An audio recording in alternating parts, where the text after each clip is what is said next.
The Lord. खुदावंद के जलाली बाफजल नाम में आज शाम इवनिंग टाइम मैं आप सबकी सलामती चाहता हूँ। खुदा आप सबको बरकत दे। और खुदा के कलाम में लिखा है कि मैं खुश होया जदों मैनू आखन लगे कि आओ यहोवा दे घर चलिए। और खुदा की ये कुदरत है कि जब हम उसकी हजूरी में आकर जब हम पूरे दिल, पूरी जान, पूरी ताकत से अपने जिंदा खुदा की प्रस्तश करते हैं और फिर अपने आप को खुदा के अजीम कलाम के लिए, खुदा की आवाज के लिए, खुदा के का जो तपाया हुआ कलाम है उसके लिए, जो कीमती कलाम है उसके लिए तब हम अपने दिलों को तैयार करते हैं। क्योंकि खुदा का कलाम जो बांध बांध और गुदे गुदे को जुदा करके गुजर जाता है, खुदा का कलाम दो धारी तेज तलवार से भी ज्यादा काम करने वाला, असर रखने वाला कलाम है। खुदा का कलाम जो हमें बहाल करता, हमें खुशहाल करता, हमें शिफा देता, हमारी कमजोरियों को दूर करता। क्योंकि खुदा के कलाम में लिखा है कि बस ईमान सुनने से पैदा होता है और सुनना मसीह के कलाम से। लोग बड़ा टाइम दूसरी बातों में और किस्म की एक्टिविटीज में वो गुजारते हैं, लेकिन मुबारक है वो लोग जो खुदा के कलाम को सुनने में वक्त गुजारते हैं।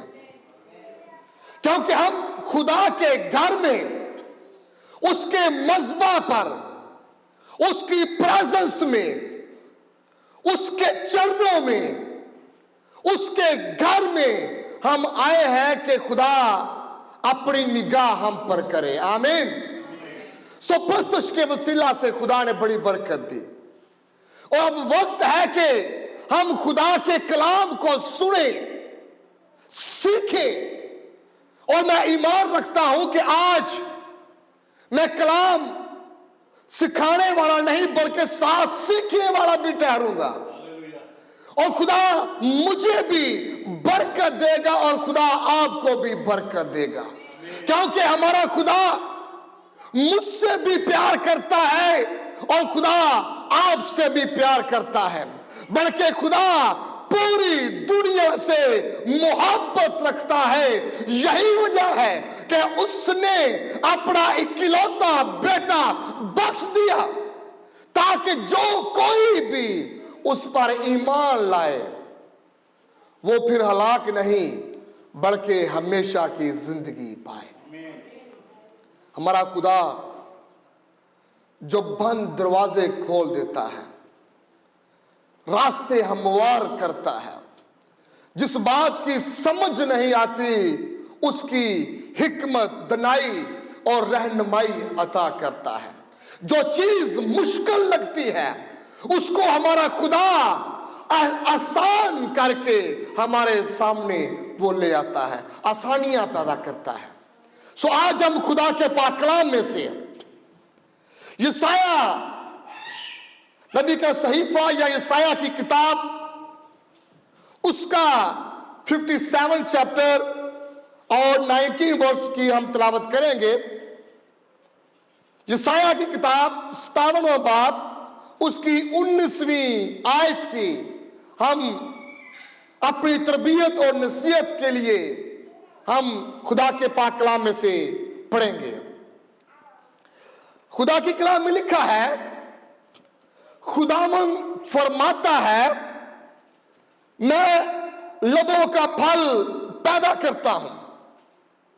सलामती सलामती उसको जो दूर है और उसको जो नजदीक है, और मैं ही उसे सेहत बख्शूंगा। खुदावंद के पाक कलाम के पढ़े और सुने जाने पर उसकी खास बरकत हो। सबके आमीन।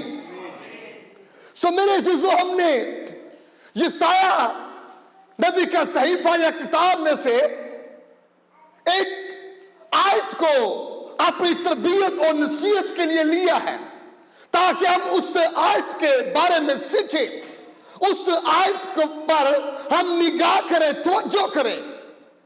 सो मेरे अजीजों, खुदा के कलाम में हमें मिलता है कि खुदा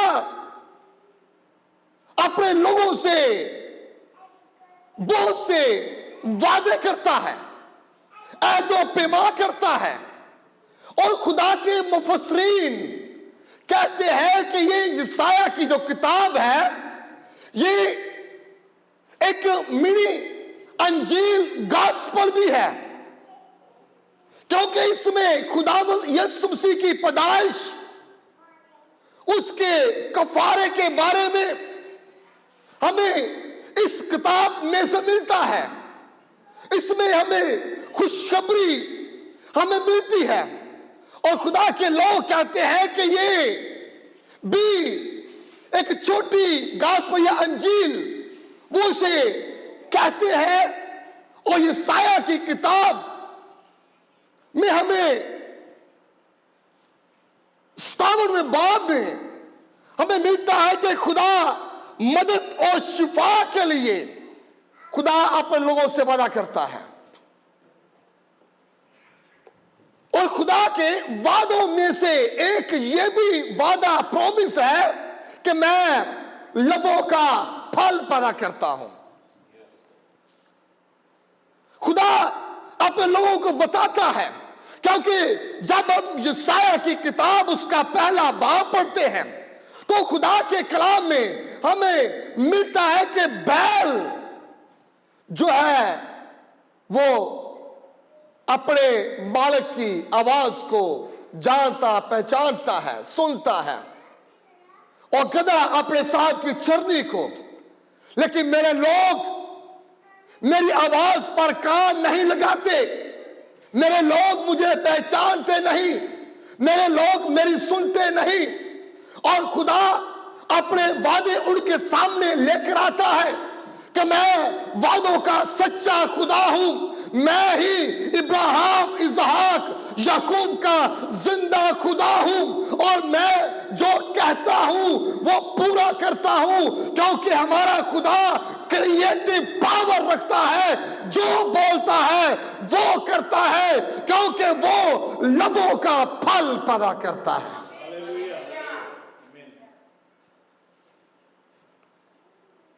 खुदा क्रिएटिव पावर रखता है। आज जो भी इंसान जो जमीन पर है, आज वो जिस भी मुकाम पर, जिस भी वो जगह पर, जिस भी वो ओहदे पर, जिस भी मुकाम या ओहदे पर वो है, उसके पीछे किसी ना किसी की दुआएं, अल्फाज होते हैं। आप जानते हैं कि जब भी घर से निकलते हैं, माँ या बाप या बड़ा भाई या कोई भी बहन, कोई भी, वो दुआ के अल्फाज निकालते हैं कि खैर नाल जा ते खैर नाल आ, या खुदा तेरी हिफाजत करे। क्योंकि कई ऐसे अल्फाज जो हैं वो मुंह से निकाले जाते हैं।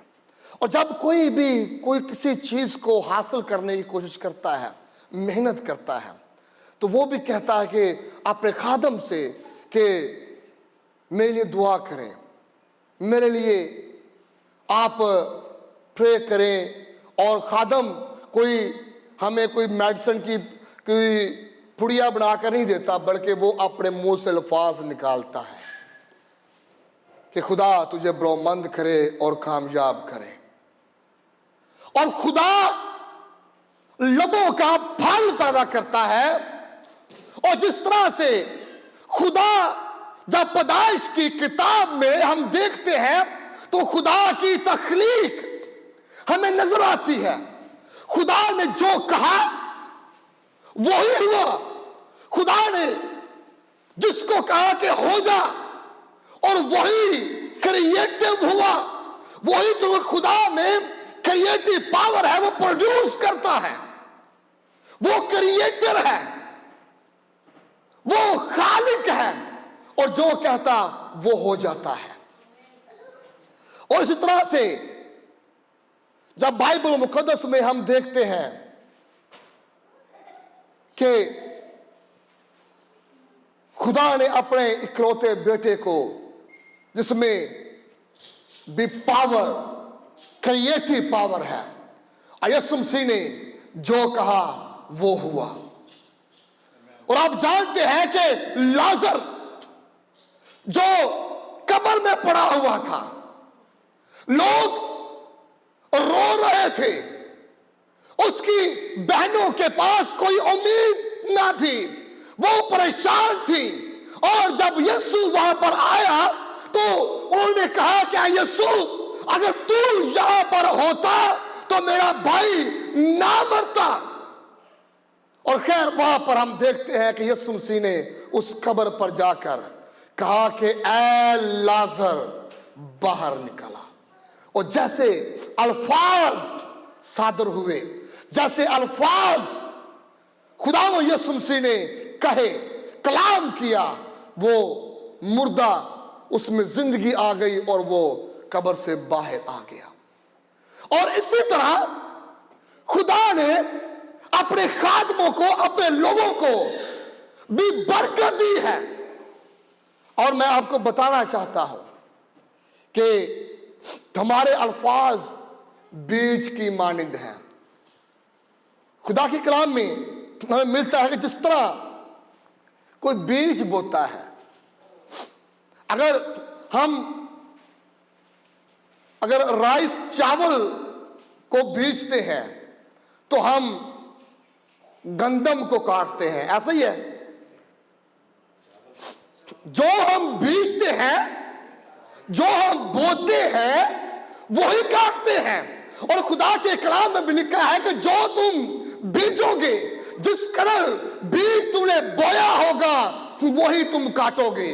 जो तुम बोओगे उसका ही तुम फल खाओगे। ये कानून कुदरत भी है। जो कुछ हम बीज बोते हैं उसी का हम फल हासिल करते हैं। और इसी तरीके से हमारा बोलना जो है, जो हमारे कैरेक्टर के साथ रिलेटेड भी है। अगर हम किसी के साथ बुरा बोलेंगे तो हम ये उम्मीद ना करें कि आगे से हमें अच्छा और मोहब्बत का जवाब आएगा। जिस तरह का हम बोलते हैं उसी का फिर आगे हमें रिस्पॉन्स भी मिलता है। अगर हम अच्छा बोलते हैं अच्छा रिस्पॉन्स मिलता है। अगर हम किसी से नफरत से बोलते हैं आगे फिर नफरत का ही जवाब मिलता है। और जिस तरह से कहते हैं कि किधर जवाब, पत्थर का जवाब किधर, ईंट का जवाब पत्थर से उल्टा हो गया। यानी कि जिस तरह का हमारा रवैया होता है और उसी तरह का जवाब हमें मिलता है। और खुदा के कलाम में हमें मिलता है कि खुदा ने हमारे लफ्जों को भी अथॉरिटी, पावर, अख्तियार दिया है कि हम जो कहते हैं खुदा वो करता है। और खुदा के कलाम में लिखा है कि जो कुछ तुम जमीन पर बांधोगे वो आसमान पर बंद कर देगा, जो कुछ तुम जमीन पर खोलोगे वो आसमान पर खुल जाएगा। और अगर तुम इस पहाड़ से कहो कि यहां से सिरक जा, हट जा, समुंदर में चला जा, तो वो चला जाएगा। अगर तुम अपनी जुबान से बदरूह को डांटोगे वो बदरूहें भाग जाएंगी। खुदा ने भी हमें हमारे अल्फाजों को बरकत दी है और हम जो बोलते हैं वही प्रोड्यूस भी करते हैं, जो कहते हैं वैसा होता है। मैं जिस बात की तरफ आपको मतलब लेकर आना चाह रहा हूं वो ये है कि हमें सोच समझकर बोलना चाहिए। अगर खुदा हमारे लबों का फल देता है, अगर खुदा हमारे अल्फाजों को का बदला देता है या हमारे अल्फाजों को का वो हमें अजर देता है, तो हमें फिर जो है सोच समझकर बोलना चाहिए। कहते हैं कि 100 दफा सोचो तो फिर तुसी बोलो। ये नहीं कि बोलकर 100 दफा सोचें, बल्कि 100 दफा आप सोचें तो फिर बोलें। हमारे अल्फाज जितने भी मसीह हैं, हमारे अल्फाज कोई ऐसे अल्फाज नहीं बल्कि खुदा ने हमें ब्लेस किया है। और मैं आपको बताना चाहता हूं कि अक्सर लोग कहते हैं कि हम तो नाकाम हैं, हम कामयाब नहीं हो सकते, हमारी कमजोरियां नहीं जा सकती, हमारी बीमारियां नहीं जा सकती, हमारी मुश्किलातें नहीं जा सकती, हमारी मुसीबतें हमसे दूर नहीं हो सकती। लोग नेगेटिव सोचते हैं, नेगेटिव। और खुदा के कलाम में भी हमें मिलता है कि हमें पॉजिटिव ही सोचना चाहिए। जब हम नेगेटिव सोचते हैं तो फिर नेगेटिव चीजें हमारे चौगिर्द, हमारे सामने हमें नजर आना वो शुरू हो जाती हैं। लेकिन जब हम पॉजिटिव सोचते हैं, मुस्बत सोचते हैं, तो फिर मुस्बत चीजें हमारे सामने वो नजर आना हमें शुरू होती हैं। हमें नेगेटिव नहीं बल्कि पॉजिटिव सोचना चाहिए। हमें जब नेगेटिव सोचते हैं तो नेगेटिव चीजें हमें आगे की तरफ नहीं बल्कि पीछे की तरफ लेकर आती हैं। हमें कामयाबी की तरफ नहीं बल्कि नाकामी की तरफ लेकर आती हैं। नेगेटिव चीजें हमें खुदा से दूर करती हैं, हमें चर्च से दूर करती हैं, हमें इबादत से दूर करती हैं। हमें नेगेटिव बोलना नहीं चाहिए, सोचना नहीं चाहिए, क्योंकि हमें खुदा के वादे पर हमें ईमान रखना चाहिए कि खुदा फरमाता है कि मैं लबों का फल पैदा करता हूं, जो आप कहेंगे मैं उसका अजर दूंगा। तो फिर हम क्यों नेगेटिव सोचें? हमें नेगेटिव नहीं बल्कि पॉजिटिव चीजें सोचनी चाहिए। अगर हम मुसीबत में हैं, अगर हम आजमाइश में हैं, हम तकलीफ में हैं, तो हमें नेगेटिव नहीं बल्कि उस वक्त भी हमें पॉजिटिव सोच रखकर मुसीबतों का सामना करना चाहिए। मैं आपको बताना चाहता हूं बहुत ही मशहूर फेमस स्टोरी, हर कोई उस स्टोरी से वाकिफ है। जरा गौर से इस बात पर तवज्जो कीजिएगा। इब्राहिम खुदा का बंदा, जब खुदा ने उसको औलाद दी, बेटा दिया जिसका नाम इसहाक, और फिर खुदा ने उसको आजमाने के लिए उससे उसकी ही कुर्बानी मांग ली। खुदा ने पूरा सिनेरियो बताया कि तू मेरे लिए सौख्तरी कुर्बानी अपने बेटे की कर और तू उस जगह पर जा जिस जगह पर मैं तुझे बताऊंगा या दिखाऊंगा, वहां पर तू अपने बेटे को मेरे लिए कुर्बान कर।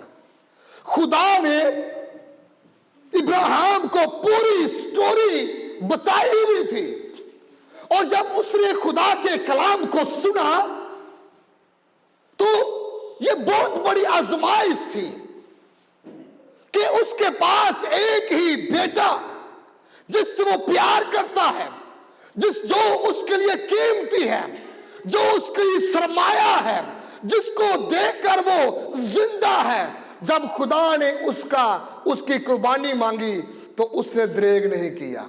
बल्कि खुदा के कलाम को उसने कबूल किया। उसने कहा कि ऐ खुदा मैं हाजिर हूँ।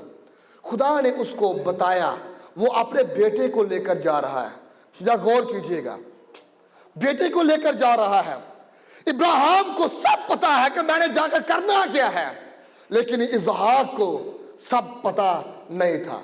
इसहाक को पता था कि हम कुर्बानी के लिए, सोख्तनी कुर्बानी के लिए जा रहे हैं, लेकिन उसको पूरी स्टोरी का पता नहीं था। पूरी स्टोरी का इब्राहिम को पता था। उस वक्त वो आजमाइश में, उस वक्त वो मुसीबत में, उस वक्त वो परेशानी के आलम में, लेकिन उसने तमाम चीजों को साइड पे करके उसने खुदा के कलाम को तरजीह दी। वो अपने बेटे को कुर्बान करने के लिए जा रहा है। और जब हम खुदा के पाक कलाम में से जब पढ़ते हैं, जब 22वां बाब पढ़ते हैं, तो वहां पर इसहाक अपने बाप से कहता है, और यहां पर हमें वहां यहां पर मिलता है, तब इसहाक ने अपने बाप इब्राहिम से कहा, ऐ बाप। उसने जवाब दिया, ऐ मेरे बेटे मैं हाजिर हूं।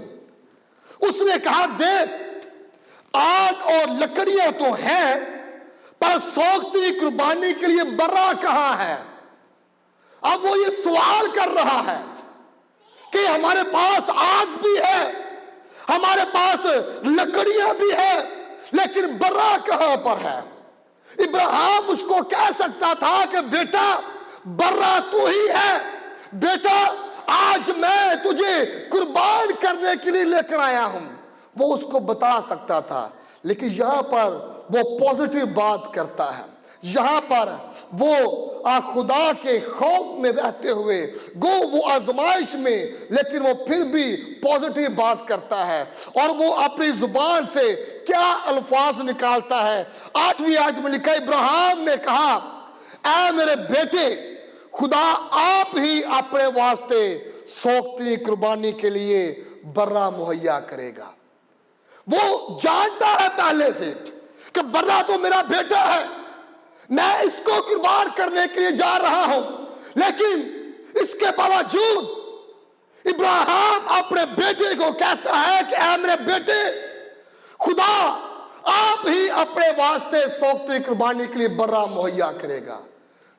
उसने अपनी जुबान से अल्फाज निकाले और खुदा ने उन अल्फाजों का फल उसको दिया, और वहां पर मेंढा उनको नजर आया। और खुदा ने कहा कि अपने बेटे को नहीं, बल्कि इस मेंढे को, इस बर्रे को अपने बेटे की जगह पर कुर्बान कर।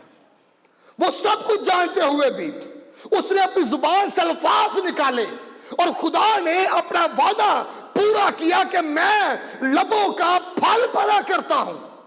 और उसने जो अल्फाज निकाले, खुदा ने उसको जो है उसको प्रोड्यूस किया। खुदा ने उसकी पैदावार, उसका अजर, खुदा ने उसका फल, खुदा ने इब्राहिम को दिया। इनकरेजमेंट ये है कि हम दुख में हो, सुख में हो, हमें पॉजिटिव सोच, पॉजिटिव थिंकिंग हमें रखने की जरूरत है। और अपने जिंदा खुदा पर हमें ईमान रखने की जरूरत है। हमें उसकी हजूरी में रहने की जरूरत है। और मैं एक दिन खुदा के कलाम में से पढ़ रहा था कि मैं सोच रहा था कि जब मूसा का वक्त पूरा हुआ, तो खुदा ने मूसा से कहा कि अब तू जो है अपने बुजुर्गों के पास तू जाने वाला है, ऐसा करके मेरे लिए यशवा को चुन ले, क्योंकि उसमें रूह है। और मैंने सोचा कि मूसा के साथ और भी दोस्त थे, केलब था, और थे बहुत से, उसकी टीम थी, लेकिन खुदा ने यशवा का ही नाम लेकर क्यों चुना? वजह क्या है? और खुदा के कलाम में हमें मिलता है कि जब टैबरनेकल, जब खैमा इज्तिमा लगाया जाता था, जब मूसा वहां पर खुदा से बात करने के लिए जाता था, तो वहां पर यशवा खैमा इज्तिमा के अंदर उसकी ड्यूटी थी। मूसा तो वहां से बाहर निकल आता था, लेकिन बाइबल मुकद्दस में लिखा है कि यशवा खैमा इज्तिमा के अंदर ही रहता था। खैमा इज्तिमा खुदा की प्रेजेंस वाली जगह, खुदा की हजूरी, खुदा का मजबा, और जो कोई खुदा के मजबा के पास रहता है, खुदा उसको अपनी खिदमत के लिए कॉल करता है, उसकी बुलाहट करता है। इसलिए यशवा को खुदा ने चुना। और हम देखते हैं सैमुअल जब बच्चा था, लड़का था, खुदा के मजबा के पास सोया हुआ था और खुदा ने उसको बुलाया। मतलब कि जो लोग खुदा की प्रेजेंस में रहते हैं, खुदा की हजूरी में रहते हैं, खुदा उनसे कलाम करता है, खुदा अपने भेद उन पर खोलता है।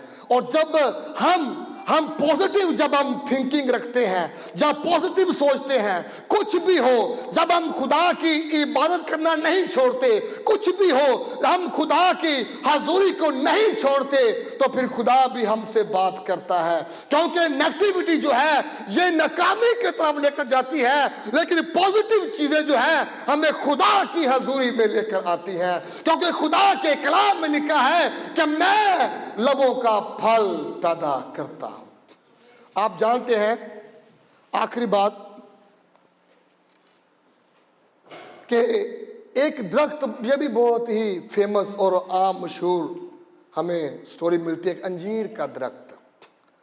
वो खुदावंद यीशु मसीह के राह में वो दरख्त होता है। रोज यीशु मसीह अपने घर से जाते, उसके पास से गुजर जाते, वापस घर आते, उसके पास से गुजरते। लेकिन एक वक्त आया कि यीशु मसीह उस दरख्त के पास गए। बहुत खूबसूरत था, अच्छा लगने वाला, अच्छा दरख्त था, अंजीर का दरख्त, पत्ते खूबसूरत। और यीशु मसीह जब उसके पास गए फल लेने के लिए, तो उसमें फल नहीं था। और जब मैं कभी इसको पढ़ता हूं, तो क्योंकि जो फेमस स्टोरीज, तमसील हमें मिलती है, हम जल्द जल्द से पढ़ के आगे निकल जाते हैं। क्यों? ये तो मुझे पहले आती है, थोड़ा सा पढ़ा, आगे चले गए। लेकिन इन जितनी बार हम एक आयत को आप रोज पढ़ें, रोज खुदा आपको नई नई बातें उसमें से देगा। एक आयत को ही रोज पढ़े आप, रोज नई बात मिलेगी आपको, रोज नई बात आपको मिलेगी। जब मैं इसको पढ़ रहा था, तो मैंने इस स्टोरी को, तमसील को मैं अपने ऊपर लिया इसको, कि हम रोज अच्छे कपड़े पहनते हैं और ऐसा करने की कोशिश करते हैं कि लोग देखें, भाई वो अच्छा लगता है। लेकिन उस अच्छेपन का क्या फायदा अगर हमारे अंदर फल ना हो? उस अच्छेपन का क्या फायदा कि अगर कोई हमारे वजह से परेशान है? उस अच्छेपन का क्या फायदा जो हमारे कैरेक्टर से वो बेजार है? हमारे अच्छेपन से कि क्या फायदा अगर कोई हमें बुलाना या हमारे साथ फेलोशिप करना पसंद नहीं करता? ऐसी जिंदगी, ऐसे कैरेक्टर, ऐसे किरदार का कोई फायदा नहीं होता। अगर हम वो अच्छे बनना चाहते हैं या बनते हैं, लेकिन एक वक्त आएगा कि खुदावंद यीशु मसीह हमसे कहेगा कि मैंने तुझे इसलिए चुना था कि तू जाए और फल लाए और तुम्हारा फल कायम रहे। अगर हम में फल ना होगा तो हम क्या उसको जवाब देंगे? जो तोड़े खुदावंद यीशु मसीह ने हमें दिए हैं, अगर हम उसमें वफादार नहीं हैं तो हम क्या उसको जवाब देंगे? अगर हमारे अंदर, हमारे पास वो फल ना मिला, तो फिर वही अल्फाज निकलेंगे जो उस दरख्त के लिए निकले थे कि आइंदा तुझ में फल ना लगे, आइंदा तुझ में फल ना लगे। और खुदा के कलाम में लिखा है कि उसी वक्त वो दरख्त जो था वो सूख गया था, क्योंकि उसके अल्फाज क्रिएटिव पावर रखते हैं। और जैसा उसने कहा वैसा ही हुआ। और हमें अपनी जिंदगी को चेक करने की हमें जरूरत है, देखने की जरूरत है। और हमें, ताकि हमें अपने अंदर फल पैदा करने की ज़रूरत है। जब यीशु मसीह आए तो अगर वो फल मांगे तो हम उसको फल दें। वो हमसे खुश हो, ना कि नाराज़, ना कि गमगीन, बल्कि वो खुश हो और हमको वो अप्रिशिएट करे। इसलिए आजकल के इस दुनिया में लोग नेगेटिव चीज़ों को जल्द एक्सेप्ट कर लेते हैं, लेकिन पॉजिटिव चीज़ों को वो मुश्किल से एक्सेप्ट करना वो करते हैं। लेकिन नेगेटिव मनफी सोचना ये हमारे लिए, मसीहियों के लिए ये बरकत का बायस नहीं बनता। इसलिए आप ध्यान से आप सोच कर बोलें, क्योंकि खुदा ने हमारे लफ्ज़ों को बरकत दी है और हमारे अल्फाज भी जो हैं वो फल पैदा करते हैं। और जो हम बोलते हैं, ठीक है, कभी कभी हम कहते हैं ना कि भाई चलो हम तो नहीं इस बात पर इमारत लोग कहते हैं भाई उन्हें मैंने बददुआ दी है, उन्हें लफ्ज़ कढ़े हाँ तो अज वो मेरे तो पूरे होने हैं। काश कभी हम अपने खुदा की तरफ कनेक्ट होकर बात करें, खुदा की तरफ, क्योंकि अगर हम खुदा की हजूरी में नहीं तो फिर कुछ भी नहीं। आप क्यों खुदा का कलाम जो सच्चा कलाम है वो कहता है, फरमाता है कि मैं लबों का फल पैदा करता हूँ और हमारे अल्फाजों को भी उसने बरकत दी। आप सोच कर बोलें, मनफी नहीं बल्कि पॉजिटिव जो है वो सोच रखें। खुदा आपको इस कलाम के वसीला से बड़ी बरकत और बड़ी सलामती अता करे। आमीन।